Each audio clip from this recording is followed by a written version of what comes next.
PhD doctor है, लेकिन बुत के आगे हाथ जोड़े खड़ा है। इल्म की अथॉरिटी है, उसे समझ नहीं आती कि अपने बदन पे बैठी मक्खी तो उड़ा ना सके, मेरी जरूरियात का कफील कैसे हो सकता है, लेकिन हाथ जोड़े खड़ा है। दूसरी जानब MBBS डॉक्टर है और गाय के पेशाब को तबर्रुक समझ रहा है। उसकी तिब ने उसे नहीं बताया कि इसमें कितना ताउफ़ुन है, इसमें जरासीम कितने हैं, लेकिन उसको तबर्रुक समझ रहा है। मेरा ताल्लुक एक देहात से है और मैंने अपनी मस्जिद की टूटियों पर एक 7 साल का बच्चा देखा जो अपने पांचे को मल मल के धो रहा था। तो मैंने उसको कहा कि इतना ज्यादा पानी तुमने खोला है, झिड़कने के लहजे में कहा। तो उसने कहा, हजरत मैं गली से गुजर रहा था, किसी जानवर के पेशाब का छींटा मेरे पांचे पे गिर गया और मैं स्कूल जा रहा हूं। वो किसी दारुल उलूम का फाजिल नहीं था कि जिसने नजास्त खफीफा और गलीजा के हकाम पढ़े हों, स्कूल का बच्चा था और पांचे पे पड़े हुए पेशाब के छींटों से अपने लिबास को मल मल के धो रहा है। तो मैं सोच में पड़ गया कि इस डॉक्टर को तो समझ नहीं आई, इस 7 साल के बच्चे को समझ आ गई। तो मेरे अंदर से आवाज आई, है वो डॉक्टर, लेकिन उसके हाथ में दामन मेरे हुजूर का नहीं है, और ये है बच्चा माँ ने गुड़ती में हुजूर का प्यार दिया है, तकद्दुस रूह तक उतर गया है। तो अगर रोशनी चाहिए, तकद्दुस चाहिए, उजाला चाहिए, जिंदगी का हकीकी नूर चाहिए, तो वो आमना के लाल की दहलीज से नसीब होगा। तो हम खुद आशना भी ना होते अगर हमें हुजूर की दहलीज नसीब ना होती। खुद आशनासी तो बड़ी दूर की बात है। आज इंसानी अकदार की बात की जा रही है।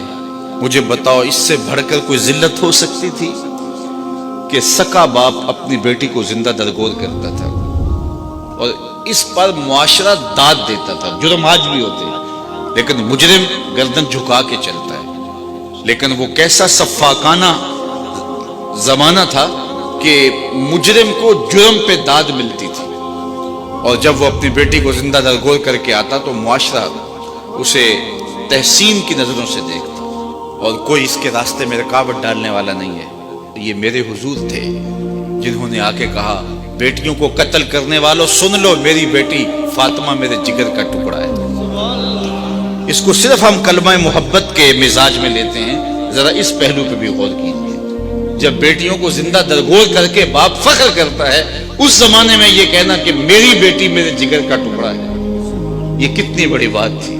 और फरमाया, जो 2 बहनें और 2 बेटियां अल्लाह की रजा के लिए तरबियत करके परवान चढ़ा के उनका निकाह कर दे, कल क़यामत के दिन वो मेरे साथ इस तरह होगा जिस तरह मेरी ये 2 उंगलियां हैं। एक शख्स खड़ा हुआ, हुजूर अगर किसी की 2 बेटियां ना हो तो एक ही बेटी हो, तो फरमाया उसको भी ये एजाज मिले।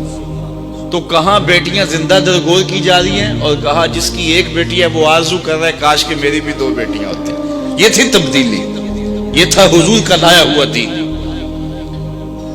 मैं वहां गुजरांवाला मार्केट में गुजर रहा था, तो मैं एक बूढ़े शख्स को देखा कि उसने अपनी कमर पे बोरियां लादी थी और चल रहा था। मेरी शनासाई थी, तो मैंने रोक के पूछा कि आप इस बुढ़ापे में काम छोड़ क्यों नहीं देते। तो उसकी आंखों में नमी आ गई और ऐसे उसने उंगली उठाई, और आज तक वो उसका अंदाज मुझे भूलता नहीं है। उसने कहा कि जनाब, मेरी एक बेटी रहती है जिसकी मैंने अभी शादी करनी है।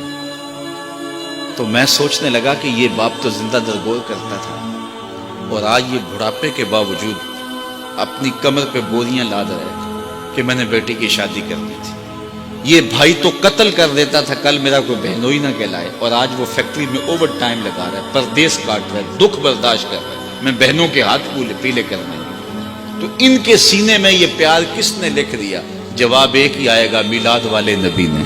अब वो बेटी जिसको जिंदा दरगोर करके बाप फख्र करता था, उसी बेटी के लिए आज बाप अपनी झुकी हुई कमर पे बोरियां लाद के मजदूरी कर रहा है। उस बेटी को इज्जत दी, और जब बेटी को रुखसत करता है तो बाप की आंखें नमनाक होती हैं। कोई बंदा कहे उस बेटी को कि तू हुजूर का मिलाद ना मनाया कर, मेरे पास ये इतने दलाइल मौजूद हैं, तो वो कहेगी मुंह उधर कर, मुझे तो इज्जत ही हुजूर ने दी है, मुझे तो वक़ार ही हुजूर ने दिया है। मौलाना जफर अली खान बोले, हम जिसमें बस रहे हैं वो दुनिया तुम ही तो हो, हमारा तो सब कुछ है ही हुजूर है। तो अगर रोशनी चाहिए, तकद्दुस चाहिए, उजाला चाहिए, जिंदगी का हकीकी नूर चाहिए, तो वो आमना के लाल की दहलीज से नसीब होगा। تو ہم خود آشنا بھی نہ ہوتے اگر ہمیں حضور کی دہلیز نصیب نہ ہوتی. خدا شناسی تو بڑی دور کی بات.